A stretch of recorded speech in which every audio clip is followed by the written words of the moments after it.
Okay, welcome back. I hope you had a decent reading week. Essays are due at midnight tonight, I believe.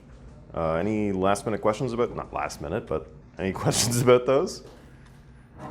I got one question over email about citations. Do I have to cite the original authors? No, you don't. You can just cite the lectures. If I talked about it in a lecture, you can just cite the lecture. If you don't know how to do that, Google how to cite a lecture. Any format will do, kind of thing. Yeah? For that, there's like a academic skills, like on the Trent U site has a citation guide. Oh, good. So. Good, yeah. Academic skills, the Trent. Yeah, that works perfectly. Yeah, good. Okay, yeah? The Stanford Encyclopedia, I'm pretty sure, but it's totally citable, right? That's citable. That's the only website I consider citable. Okay. Yeah, yeah. The Stanford Encyclopedia of Philosophy, my favorite philosophy website. It's peer-reviewed. It's citable. Yeah. Okay. Other questions? Thanks for showing up on the day when the essays due. That takes a special kind of fortitude rather than blowing off class, especially since they're recording. But hi, thanks for coming. Okay. Okay, some quick review to set us up for where we're going next. So we talked about, after we finished Grinnell, so far we've talked about Popper and Kuhn. And Popper was deeply interested in this question of the rationality of science. That is, coming up with a story that tells us how scientific knowledge can be justified in the sense of being like a well-established, like what are the conditions under which some bit of knowledge becomes well-established. We saw he had a very funny view of that. He thought that no theory is ever verified, it's never proven true, but we can talk about something being scientific and therefore being a good kind of knowledge when it's the kind of knowledge that could be falsified by evidence but hasn't been. So it stood the test of experimental sort of attempts to falsify and survived. So this basic project, the thing that he was involved in, and the thing that most of the philosophers of science in his day were involved in, there's a whole bunch of people that I'm not going to talk about, but there's this whole community of people trying to come up with basically the rules of scientific reasoning. What are the rules by which scientists should think about their theories and think about their evidence? So his goal is to come up with a logic of science, right? Strict criteria for telling us when something is good science and when it's not good science. Whole bunch of people engaged in this process, trying to come up with the kind of formula, an explicit, clear set of rules or procedures that would lead you to good science. And then we saw Kuhn, who kind of rejects this project, right? He kind of rejects the idea that we're ever going to come up with such a thing as a set of rules for what counts as good science. Because he looks at the history of science, what he finds in the history of science is that the rules by which scientists reason are defined by the paradigm that they're in. So the specific science that you're in has its own rules, so the rules in biology are not the same as the rules in physics. And furthermore, as history rolls along, the rules change. So we talked a little bit about when Newton came along. Before Newton, the mechanical philosophy was king. And the mechanical philosophy says if you're not explaining things in terms of the physical pushing and pulling, you're not really explaining anything, right? That was the mechanical view, right? This is all science was sort of based in this idea that what an explanation is giving us the pushes and pulls, the mechanical forces that do something.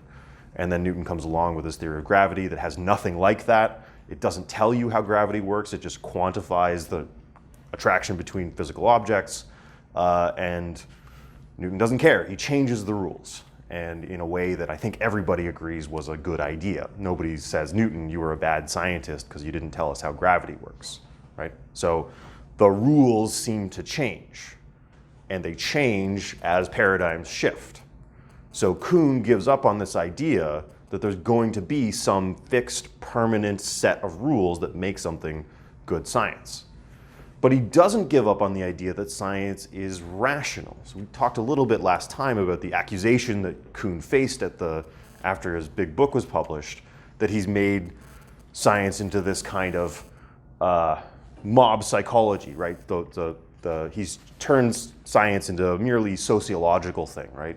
Where whoever's theory is most popular wins, and that's all there is to it. Kuhn clarifies that he doesn't think that. Actually, he thinks that the change, so within a paradigm, you're following the rules set by that paradigm. That's rational. And then when you're shifting from paradigm to other paradigm, when you have a paradigm shift, you do so according to a set of values. These values are shared by the scientific community. Everybody kind of knows what they want out of a theory. It's just not that they're a set of explicit rules. So compare rules and values. So these are both supposed to be ways that the scientific process is rational, either according to some set of rules or according to some shared set of values. So think about values for a second. Like, think about the values you have when you're deciding who to hang out with, who to be friends with, right? You probably don't, I mean, maybe you do, but probably you don't have some explicit set of rules. My friends have to have these 4 properties. And if they have all 4 of them, then I'll be their friend. If they don't, then I won't. Does anybody here have a explicit set of rules for who you're going to be friends with? Okay. I think there are definitely people like that. I'm sure there are people like that. The people who are like really into like Dungeons and Dragons only be friends with people who are Excuse into me. Dungeons and Dragons. I'm not like that. Okay. Okay. All right. But that's not to say, so maybe you don't have some set of rules for deciding who to be friends with. But are you just friends with anybody at random? Like, are you completely unselective about who you're going to be friends with? Or are there things that you care about in your friends? Maybe you care about you have values, you have things that you value in the people that you're hanging out with. And if somebody, has the things that you value, you're like, I want to be friends with that person. Maybe they have some things that you disvalue, some things that you don't like, and some things that you do like. And what you do is kind of come up with an overall balance of the pluses and minuses of, what it's like to be around that person. And there's probably not, very few people do an Excel spreadsheet and do like a pros and cons for like, should I be friends with Jeremy, right? It's a more informal assessment, but it's not random, right? It's not just, whatever, I'll just be friends with whoever, I don't care. You have things that you care about and you balance them against each other and you come up with some overall assessment. So that's the difference between rules and values, right? It's not an explicit set of criteria, but it is a bunch of things that you care about. And Kuhn thinks that that's how scientists act. So Popper thought scientists should choose their theories according to some set of rules, and he's in this long tradition of philosophers of science trying to come up with a logic of scientific justification. Kuhn thinks that scientists, especially when they're going from a paradigm to another paradigm, it's not that they're being irrational. It's not like somebody who's just friends with people at random. They've got values. They've got things that they care about in their theories, and they're going to pick the theory that satisfies those values the best.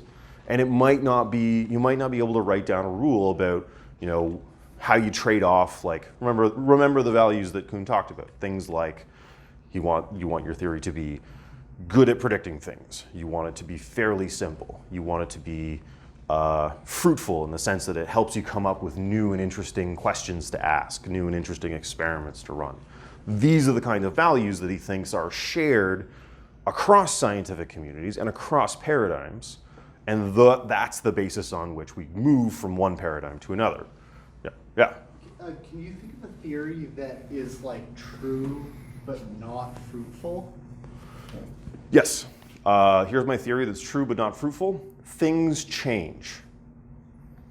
Very true. It's always true. It's not super helpful.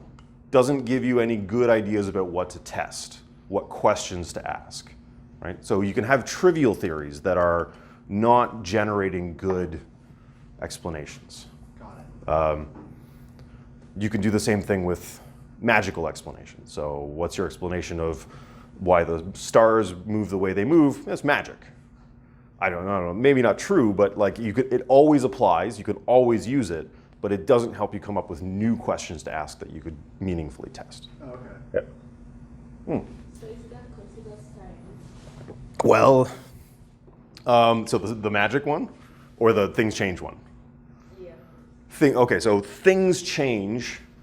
I assert that that's true, right? Things change. Is it falsifiable?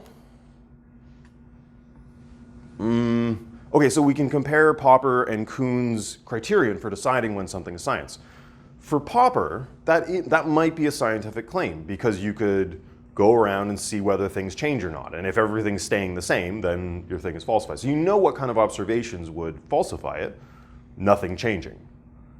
So that gets to count as a scientific claim on Popper's view. It doesn't get to count as science on Kuhn's view. What Kuhn thinks makes something typically scientific is the puzzle-solving activity. So the puzzle solving is taking your theory and using it to work out new questions in more and more specific areas. So that's what so fruitfulness in some sense is part of Kuhn's definition of what makes something science, right?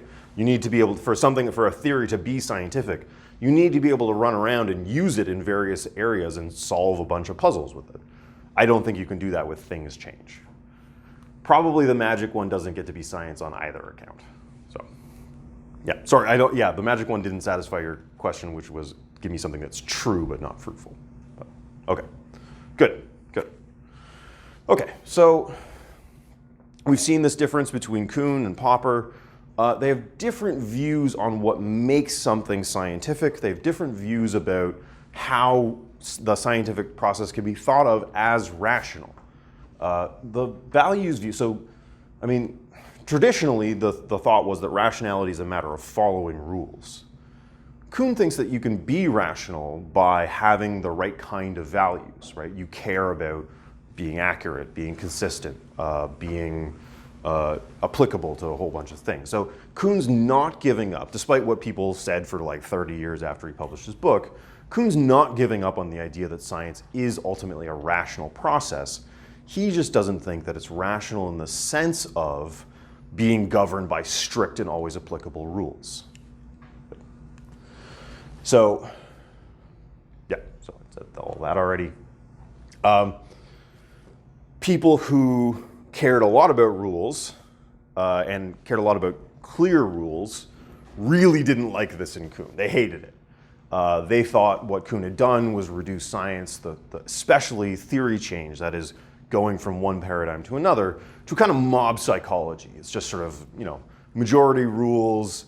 There are going to be fads and fashions. You can explain it in the same way that you can explain, like, the transition from skinny jeans to wide leg jeans and back again. Like there's not kind of rationality there. What there is group psychology. So what they worried was that this made Kuhn's picture of science irrational. Again, I don't think that's what he meant. You might think that he nonetheless sort of commits himself to that. Like you might still accuse him of having an irrational picture of science, but that's certainly not what he intended. He just wanted to get the fact of the kind of community making decisions into the picture. And we talked, before the break, if you recall, we talked a little bit about sort of social epistemology, that is, how groups can make decisions or make predictions, and whether that should be considered more or less reliable than the kind of decisions or predictions of individuals.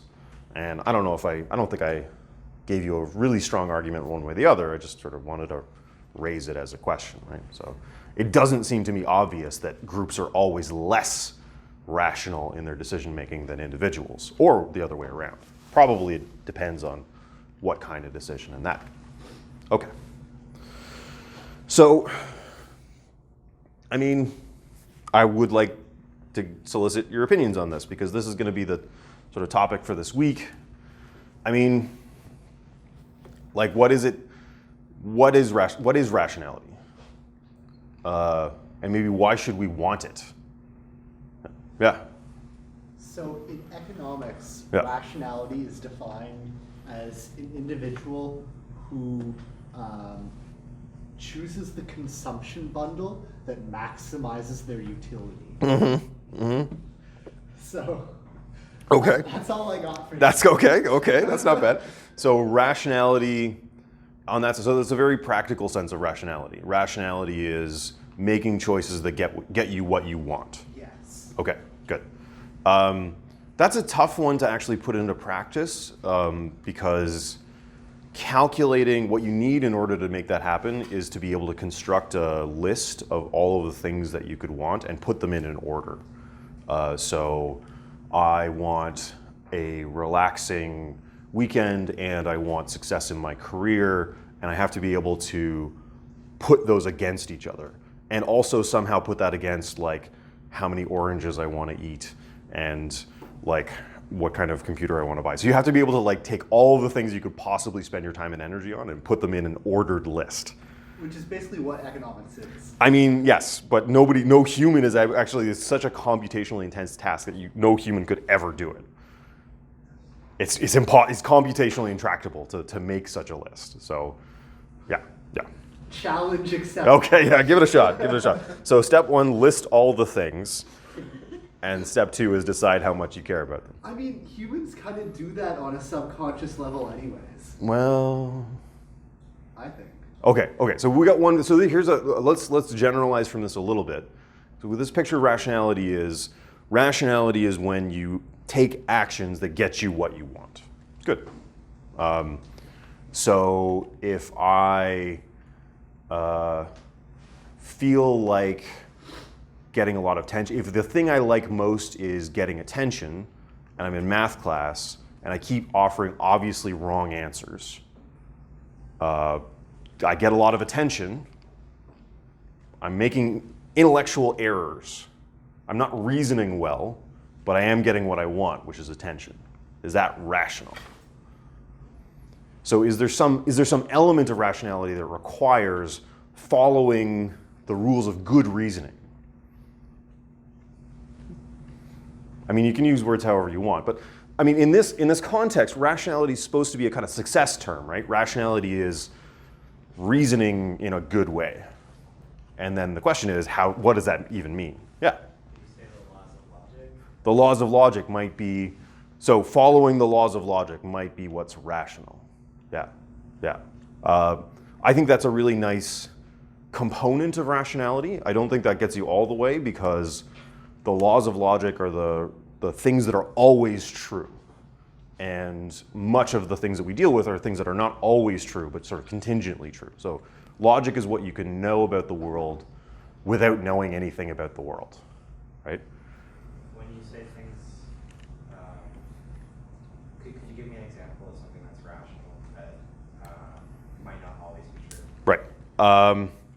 So I think that it's rational for me to have not brought a hat today because it's not that cold out. Now, is it always true that you don't need a hat when it's not that cold out? Like, no. It's rational in this context. So context-sensitive reasoning is something that logic can't capture, right? We might talk about, so the things that go beyond the strict rules of logic are things like this. If I ask you, how's Terry doing at work? So you got a new employee, Terry, the boss asks you, how's Terry doing? And you say, well, shows up on time. Now, is it the case that Terry shows up on time logically implies Terry's not very good at anything else? No, it's not a logical implication. It's a kind of social contextual implication. If somebody asks you how's somebody doing at work and the boss asks you how they're doing and all you can come up with is that they show up on time, you're sort of, there's a kind of non-logical implication that you don't have anything else nice to say. That's like the pinnacle of his achievement. Yeah. Or if you ask your significant other, are you happy in this relationship? And they say, well, I'm not unhappy. Oh. And you go, double negation. That means you are happy. Ha. Right? Like that's not. So the logic doesn't capture all of our reasoning, and a lot of what's outside of the logic is the kind of specific contextual stuff that is just not always true. things that are true in one context but not another, where you need to know the facts of the matter. Logic is about what you can say without knowing any of the facts of the matter. So could it be like logic mixed with like ethics and morals? Could be, yeah, something like that. Yeah. So following the rules of logic plus something like acting in a way that gets you what you want, something like that. Yeah. That's not bad. Good. Other thoughts on what is rationality? Like, why do you want to be rational? I guess your answer gives us a good reason. So if rationality just is following the rules of reasoning in a way that gets you what you want, then we know why you'd want to be rational, because it gets you what you want. Yeah. There's an economics professor here at Trent who's sort of famous, and like the thing that he's been focusing on researching and studying is how to be happy. Oh yeah. And so that kind of shows the way that people use rationality in economics. Is like this trying to be happy. Yeah. Interesting. I want to know the answer to that. I want to be happy. Yeah. I mean, depression is an issue in Canada, so you would imagine why people would be focused on that. Yeah. Okay.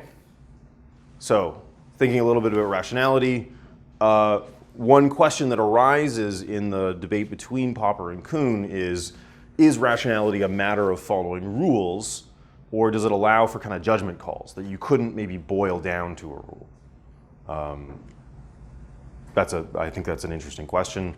And it's a question that's going to be taken up with some force by the next person that we're going to talk about, who is Feyerabend. So Paul Feyerabend is our next person.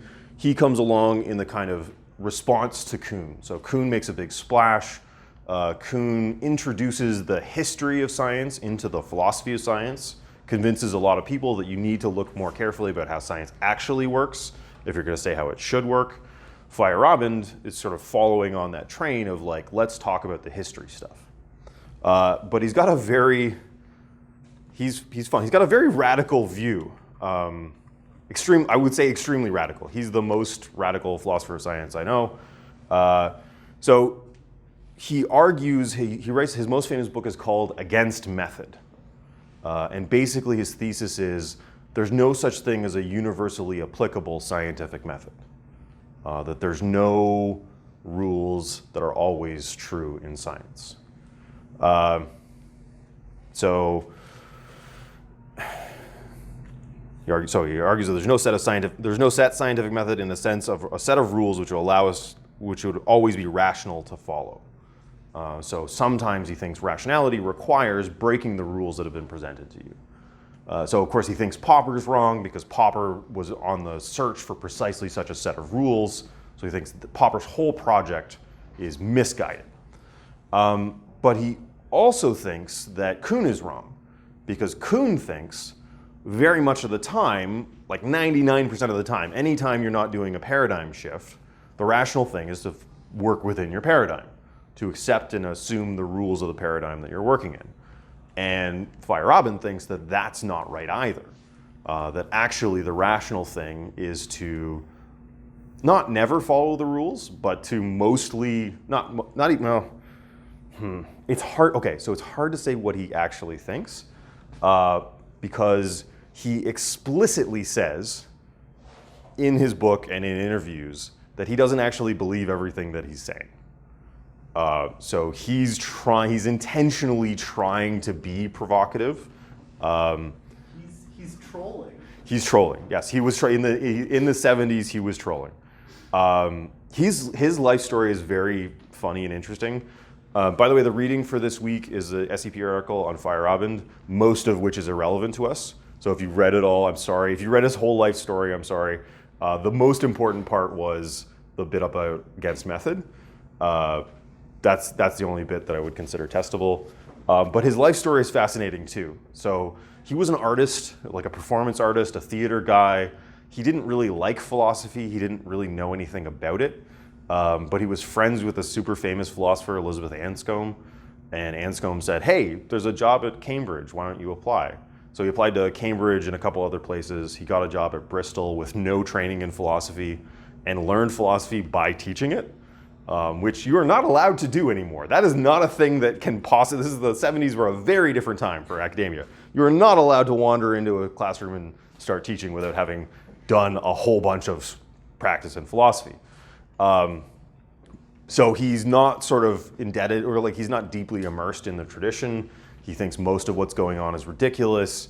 And he's very, in conversation, he's very inflammatory. He's very like controversial and tries to push people's buttons and all that.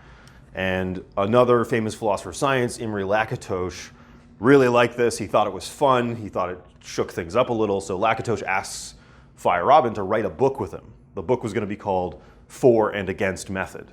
So Lakatos was going to write the for method. So Lakatos is basically, okay, so for our purposes, Lakatos is doing a Kuhn kind of thing. He shifts it around a little, but he's basically Kuhn. There's research programs, and those research programs have rules, and then there's transitions between research programs.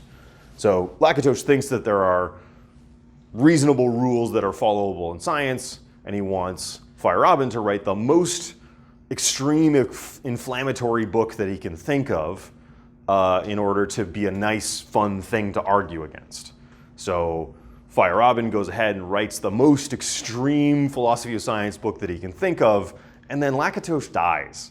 And so we don't get the other half of the book. All we get is Feyerabend's like absolutely wild kind of take on how science should work.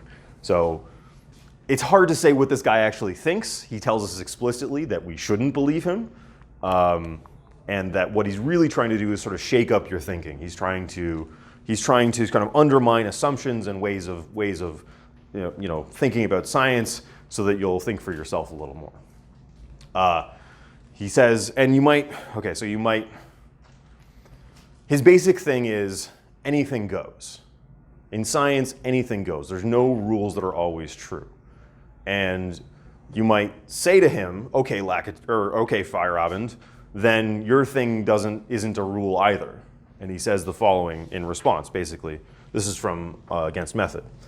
Always remember that the demonstrations and rhetorics used do not express any deep convictions of mine. They merely show how easy it is to lead people by the nose in a rational way. An anarchist is like an undercover agent who plays the game of reason in order to undercut the authority of reason, truth, honesty, justice, and so on. So he's basically trying to take science down a peg by showing that there's no rules, or that we shouldn't be beholden to the rules. He calls this epistemological anarchism. He's not a fan of political anarchism. He's not a political anarchist, but he thinks that there's a kind of, so epistemology is the study of how knowledge should be justified or supported with evidence, like what counts as good knowledge. And basically, he thinks that we should be anarchists about this. That is, when it comes to producing knowledge, there are ultimately no rules. Ultimately, there's no rule that's going to run through all of the ways in which knowledge can and should be justified. So he thinks this for a couple of reasons.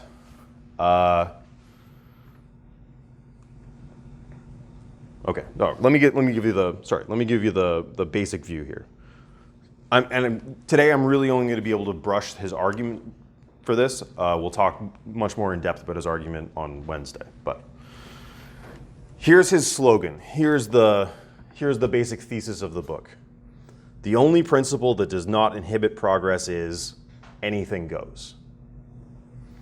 So he doesn't think that scientists should always be doing just random stuff. That's too extreme even for Feyerabend. He doesn't think that you should just perform random experiments and do anything at all that you want. But he does want to show that there's no principle that's always valid. And he means that very strongly. There's nothing that will always be a good rule of reason. It'll always be possible to break the rules and make progress. So this is his view. It's a great book, by the way. I think he would feel okay if you stole it off the internet. I don't advocate that, of course, but if you Google Against Method PDF, you could read the book. Anyway, okay. So why does he think this? I'll really give you the brief version today, and we'll go into more detail on Wednesday. But his argument is twofold. First, it's a historical argument. So following on what Kuhn did, he says, look at the history of science. Really look at it. And what you'll see is that in instances of progress, people very often made progress by breaking the rules. The established, well understood, kind of consensus view on how reasoning should work, examples of big progress are often rule-breaking moments. And what that shows us is, if you think that science is making progress, if you think that science is doing good knowledge production, the lesson is you do that by sometimes breaking the rules. So if you can show throughout the history of science examples of very important, everybody agrees that these are examples of scientific progress, like the example I just gave you with Newton and the mechanical philosophy. I don't know of anybody who says, nah, Newton, that was a bad move. We should have stuck with the mechanical thing, right? Everybody agrees that that was scientific progress, but it was a big example of breaking the established rules. So if you can go for any given rule, if you can find an example in the history of science of somebody breaking it and nonetheless making progress, that shows you that there's no rules that are always true. Furthermore, he thinks that this view is, he's got a kind of political, social aim with this. He thinks it's more humane, essentially, that there are analogies with political anarchism, the idea that the excessive application of authority is dehumanizing, that science especially is a creative activity, and that dogmatic rule following is deadly to creativity. So the more willing you are to take chances and break rules and think outside the box, so to speak, the more likely you are to actually contribute and to feel the joy and creativity in the process. So he thinks that this has got a kind of epistemic benefit, that is, will make more progress in science, but also will be more human while we're doing it.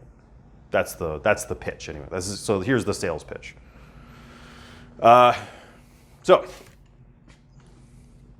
before I get into his reasons, I would love to hear your opinions. Is there anything that you would pitch as a universal rule of science? Something that should always be followed? And it can be really basic. Like he means his thesis is supposed to be very, very strong in the sense that any of those simplest, most obvious rules are going to end up not being good rules all the time. So, yeah. Record your results. Yeah. So he's going to think that that's not always helpful. I wonder if we might think about remember in Grinnell when the people who discovered that DNA gets transcribed into RNA gets transcribed into proteins, they're like, we tried a bunch of stuff. We kept trying, and nothing was working. We knew we were right, but we kept trying. Maybe they didn't need to write all those failures down. And they probably didn't keep the notebooks. I actually think that it would be good to keep all of that stuff. Yeah? Okay. Yeah. Write your stuff down. I don't think he actually challenges that one. But no, that's good. That's good. Anything else? I don't know.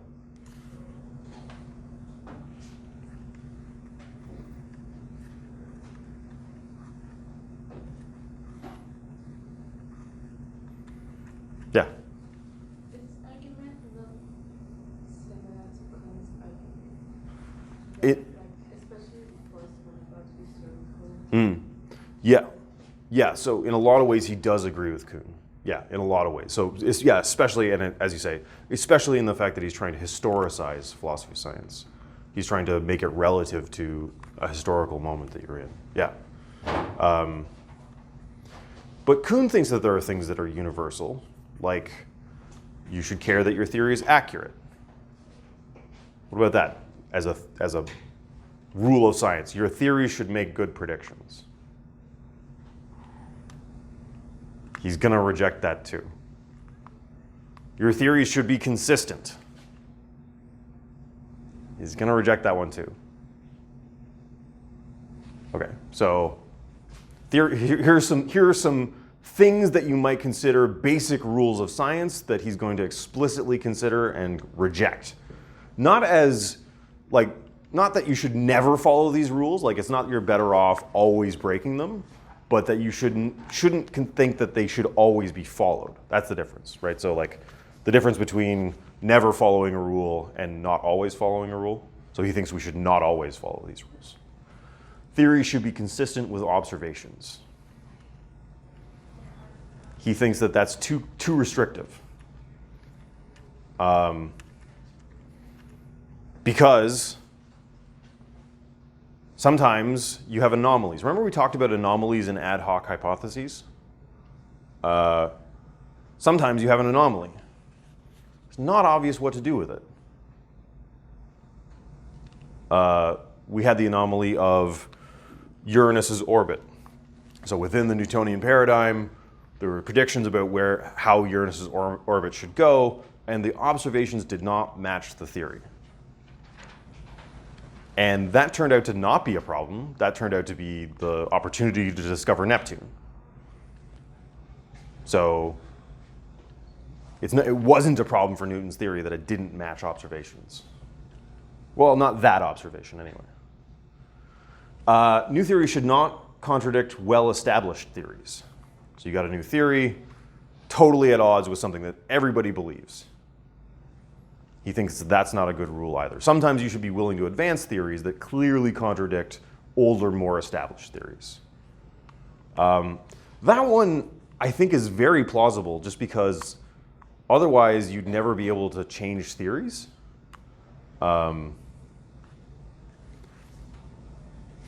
We have the example, for example, or even today we have the example of quantum mechanics and relativity, which contradict each other, both of which are well-established theories. So we can't demand, he thinks, consistency from our scientific theories. Non-scientific theories are not relevant to science. So Popper's whole thing was, let's try to figure out which bits are the science-y bits, and then we don't have to worry about all the other stuff. Feyerabend's going to make the case, and we won't talk about this in too much detail, but he's going to make the case that anything is potentially relevant to thinking about science. Anything. Ancient mysticism, far out New Age theories. He thinks, for example, that creationism was helpful to the development of evolutionary theory. So this is a kind of, he's a big fan of John Stuart Mill. And John Stuart Mill has this idea of kind of not completely radical, but fairly radical free speech for the purpose of having a marketplace of ideas. So your idea is going to be better when it's set in competition with other ideas. And I think there's actually a reasonable case to be made. I'm not a free speech fundamentalist by any means, but I think especially with the case of evolution and creationism, there's a decent case to be made that the theory of evolution was improved by being pitted against creationist theories. So creationists are highly motivated to seek out gaps in the theory, to try to find things that evolutionists can't explain, and then evolutionary biologists can go, oh, that's interesting, I'm going to try to explain that, and then they try to explain it. So you can get your theory becomes stronger and more robust by being set in competition with non-scientific theories. That's the basic argument there. Yeah. That sort of implies that the people that are working on those theories are like kind of lazy without being forced into competition with just kind of like, whatever. Well, I think that's a slightly uncharitable read. We talked a little bit about confirmation bias. Uh-huh. So when you believe something deeply, you're much less sensitive to counter-arguments. Uh-huh. You don't notice them as much. Uh-huh. And this is just a natural human tendency. We've all got it. We've all got this sort of tendency to focus much more on evidence that confirms our theory than disconfirms it. It's probably a good strategy in general, but what it means is that we're not, like people working in evolutionary biology are not running around looking for ways to disconfirm it. They got better stuff to do. They got puzzles to solve. They've got questions that arise from within the theory. So having somebody from outside the theory come and argue with you can help show you things that you might not have noticed otherwise. Yeah? The Catholic Church, or like just the churches in general, have suppressed most sciences though. Even though it might have helped evolution, it might kill the progress of a lot of other sciences. So that's an interesting question about the church. We're going to talk extensively about one example of that next time. I'll just sort of briefly introduce it this time. So there's a very traditional story that we hear about, for example, Galileo. And Galileo's sort of life, so the story of Galileo is one of the main examples that Feyerabend develops in Against Method. And I think what it shows, okay, so Galileo was an early defender of the heliocentric model of the solar system. Copernicus was sort of an earlier example, but Galileo is sort of trying to show that Copernicus was right. And the standard story that they still teach in history of science today, much to my chagrin, is that Galileo was this defender of reason against the ignorance and dogmatism of the church, and that he was persecuted for standing up for what's true and right, because he had good evidence, clear, strong arguments. And when you look at the details of his case, it's much more complex than that. If you look at the actual arguments that he was engaged in, the people who were arguing against heliocentrism had some really strong arguments. They had really good evidence that he was wrong. And I mean, within that historical moment, obviously I'm not coming to bat for like a Earth-centered solar system, but if you think about, I mean, we'll get into it much more deeply. I want to do this in kind of some depth on Wednesday to talk about. We'll talk a lot about Galileo, but if you look at like the arguments, like for example, okay, Galileo. You say that we're spinning around, the entire world is spinning around once every 24 hours. Why don't I feel it? Or if I go to the top of a tall building and drop something off, why doesn't it zip off into the distance? And Galileo has an answer. He's got a whole different kind of physics that he introduces to replace Aristotelian physics. But if I give you a theory and you're like, well, that contradicts everything that I've ever seen, felt, or touched, and you're like, yeah, but I have this other theory that makes that work. You're like, okay, buddy, that's all right, sure, whatever, right? So, and there's a bunch of them. So we'll go through a bunch of these next time and talk about how it wasn't that, what the church was arguing for was not, given the science of the time, was not that irrational. And Galileo was certainly not just sticking to evidence and arguments. That's the other element of this. So Galileo is not a scientist in the sense of scientists now. He's not playing to grant committees. He's not undergoing peer review. He's a courtier. So he's a guy who's existing in the kingly courts of Italy, and he's trying to sell these ideas to the ultra rich. So the people that he's playing to are the Medicis, who are like, these are the richest people at the time. They bankroll the Renaissance, basically. And Galileo's kind of being a science entertainer for the Medicis.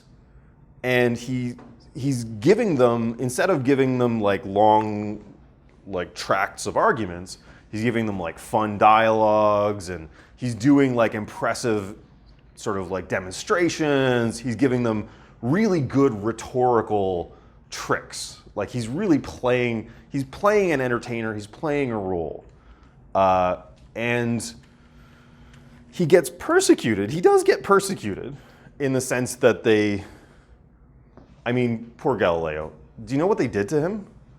They put him under house arrest in his Tuscan villa.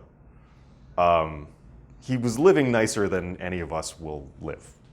After he was, he wasn't allowed to roam around, but they sent him wine. He had servants. He had a villa in Tuscany.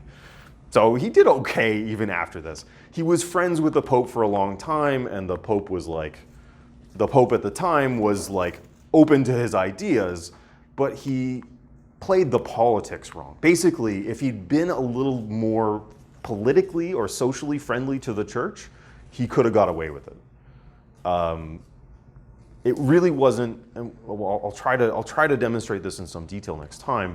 It wasn't the arguments that made Galileo sort of like get in trouble with the church. It was how he acted. He was kind of thumbing his nose at the Pope, and you don't do that in that time and place.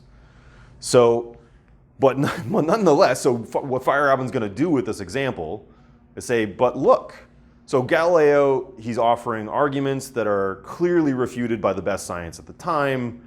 He's not always making arguments. He's doing this kind of entertainer rhetorical shtick. He's trying to be persuasive in ways that aren't traditionally rational. But he was right.